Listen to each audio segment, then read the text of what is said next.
Yeah, we'd like to welcome our comrade representing the people of Syria from a nationalist perspective, from Arab Americans for Syria, Johnny Achi, who for 3 years, every week has been giving us an update and educating us on the real issues in Syria. And everything you have predicted, everything you've analyzed have come to be true. Welcome, Johnny, to Southern California KPFK. Hello, Dedon. Thanks for having me again on the show. Yeah, there's so much confusion right now in terms of what is going on in Syria and Iraq. Allegations that the United States is coordinating indirectly with the Bashar al-Assad government, the bombing of northern Syria. And we know in the case of Libya how that had turned around. They used that to overthrow Gaddafi and the government of Jamali of Libya. What is going on in Syria? What's your analysis? Dedon, we've been coming on the show, like you said, for 3 years. And we've been warning from this exact moment that we're living right this moment. I have said it for about 3 years that ISIS, or at least for the last year since ISIS emerged in Syria, that it will be used by the U.S. and the West to weaken the Syrian army.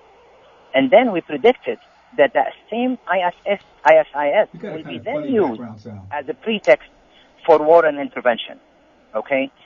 I want to talk a little bit about ISIS and how did it start. And the part you played about, he said the sentence, and they lit the match for instability in Iraq. I'm going to tell you about when that match was lit.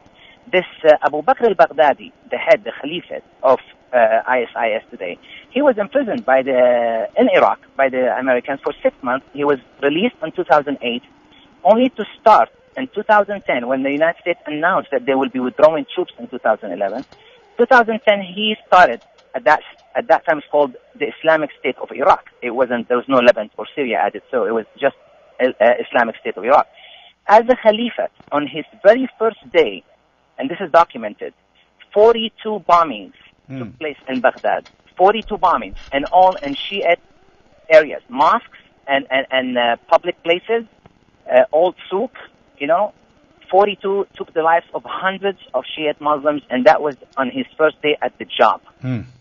That's 2010. On 2011, when the U.S. decided to withdraw, and the whole year at that time, the Noor al-Maliki, he was the Prime Minister of Iraq, was refusing to allow 20,000 U.S. soldiers to stay there and leave a permanent basis in Iraq.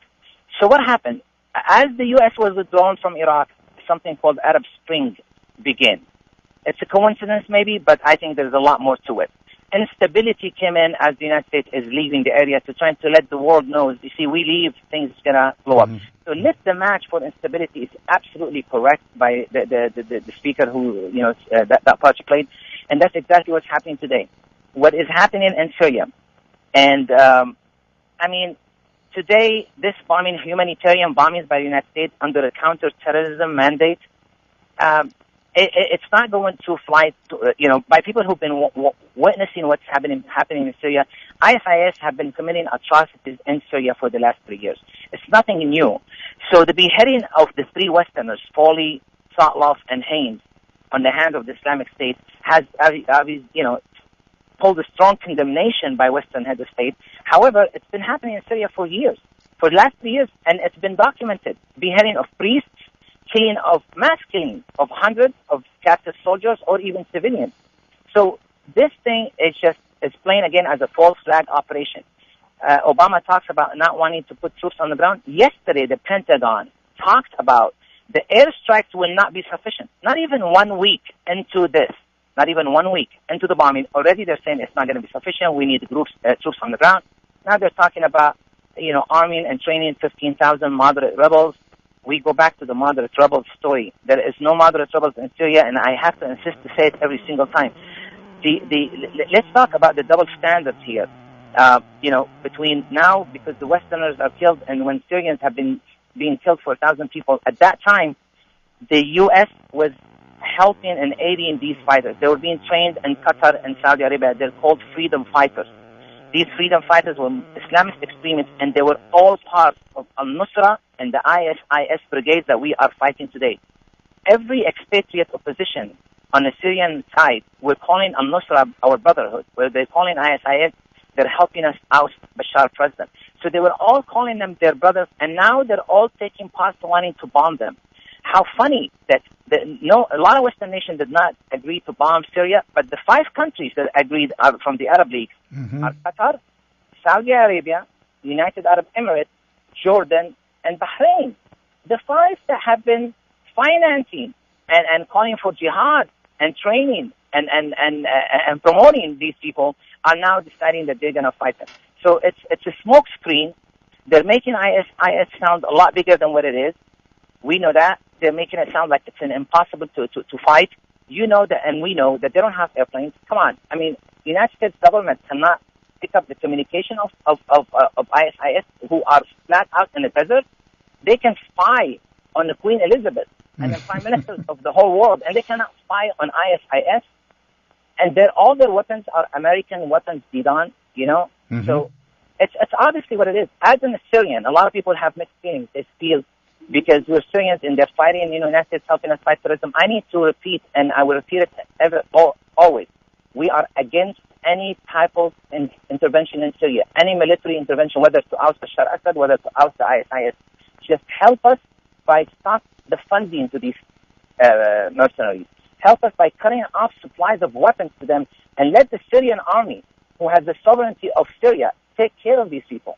We don't need help. We don't need airstrikes, and we definitely don't need troops on the ground. We know where this is leading to. It's leading to troops on the ground, no-fly zone eventually, and having, border area where they're going to call it corridors, humanitarian, blah, blah. Just like what happened in Iraq 10 years ago, and which led today to the division of Iraq. Johnny, the Joint Chiefs stated that the situation in Iraq and Syria, especially in Syria, will take many, many years to resolve, which means, of course, the United States will spend billions of dollars in military weaponry, training, and so forth, which, of course, means super profits for the United States military-industrial complex. What do you project to be the future in Syria? Look, Obama is saying this is going to take a few years. He's asking the American public for $85 billion. I am begging him to stop lying to the people. The world is not dumb as they used to be 10 years ago. It's not a secret. Everybody knows that Obama Claque is as determined to topple Bashar Assad as Bush was determined to remove Saddam Hussein. The only difference today is Bashar Assad had the majority Sunni votes with him, whereas at the time Saddam Hussein did not have the majority Shia votes on him. Bashar Assad had just won a landslide election in Syria. We need to stop playing this regime, ousting regime. Syria will remain the last castle of steadfastness in the region, whether the United States likes it or not. We will remain who we are because the people of Syria, that's their choice. Yes, there is opposition. Yes, there are people, but they are not the majority. So when Obama tells you we need few years, why do you need few years? You've been bombing for 1 week, and all I've heard about 10 people, jihadists being killed here and 14 there. Of course, it's going to take 3 years to kill 30,000 people if you're going to kill them 10 at a time. And at the same time, you're killing 4 or 5 civilians while you're killing 10 jihadists. What we need to do, stop the flow of weapons to these. We don't need 3 years. We don't need 85 billion. The United States will be better off with this 85 billion being spent on education, being spent on healthcare. We need the money here. We don't need 85 billion to go kill, Muslims against Muslims. Let the Syrian army help the Syrian army, who has been fighting for 3 years, and he had been winning the battle for 3 years. The only reason they're out there on the east and northern side because Turkey is helping them and Jordan is helping them. But in the inside of Syria, where they don't have borders, they don't have countries helping them, they're demolished. They're finished. We're only having them right now on the eastern side by Iraq, on the north by Turkey, and a little bit on the south, who are being helped by Israel and Jordan. So keep the money at home. We don't need 3 years. Just cut supplies to these, and we should be fine. The Syrian army will take care. If we don't have more flux of jihadists into Syria, the Syrian army will take care of it in months. Johnny, one last point. ISIS was trying to build its Islamic caliphate, trying to rebuild a kind of a pan-Islamic nation, has never stated that their target is internal United States attacks, terrorism in the United States, so-called. But what they did state was that by beheading the 3 Americans, and CNN did a little analysis that when the news came out of beheading, the masses of U.S. citizens' opinion went against the invasion of Syria to the United States invasion of Syria. ISIS said it very clearly their objective is to get the United States embroiled in that part of the world because that would be their best recruitment tool ever. The United States bombing in Syria and Iraq will help build their ranks beyond what they have today. What do you think about that point of view of ISIS, that the United States intervention will help build their organization? I mean, they're good in propaganda. ISIS obviously has tremendous help in making their films and making their movies. Let's just not forget that largely Al-Nusrah and ISIS brigades were trained in Saudi Arabia and Qatar. Okay, these pro-democracy terrorists were routinely involved in atrocities in Syria for the last 3 years, doing the job of the United States, making it happen, making it unstable. Having, the Sunni become the Shiite enemy, and Shiites become Sunni, so everybody can forget about Israel, making Iran to be the axis of evil. This is what their goal. You will stop hearing from them when their turn is done. You know what's going to happen is after a few months of bombing in the eastern part of Syria, they're going to change their clothes, put away the Galabiya, they call it, and put on the suits and become the moderate rebels that the United States has promised us to bring us to this area. It's role play. It's role play, people. It's what's happening. It's role play. I want to talk about the Emir of Qatar was on CNN yesterday. The Emir of Qatar said, we should not just be fighting the terrorists in Syria. The terrorists are the President Bashar al-Assad regime. The guy who's been fighting these people for 3 years, who have been supported by Emir Qatar, tells you flat out what is his purpose. The purpose is going after President Bashar al-Assad. I'm going to tell you one more thing. CBS News said it best, that key Arab allies of the United States, Saudi Arabia, Qatar, and what I just named earlier, Jordan and the United Arab Emirates, are joining this fight, but what they said, to pledge to help the battle against ISIS by promising to stop the flow of fighters and funding to the insurgents. This is on CBS. This is a direct admission that they have been fueling the Syrian crisis by allowing the flow of fighters. Since they're going to stop the flow of fighters, I mean, they've been allowing it, and by funding them, they've been funding them. It's not a secret. We've talked about it for 3 years. They've been funded by these countries. So the Emir of Qatar comes out on TV and on CNN and say the real enemy and the real terrorist is Bashar al-Assad. So it's still obvious what it is. It's time for the U.S.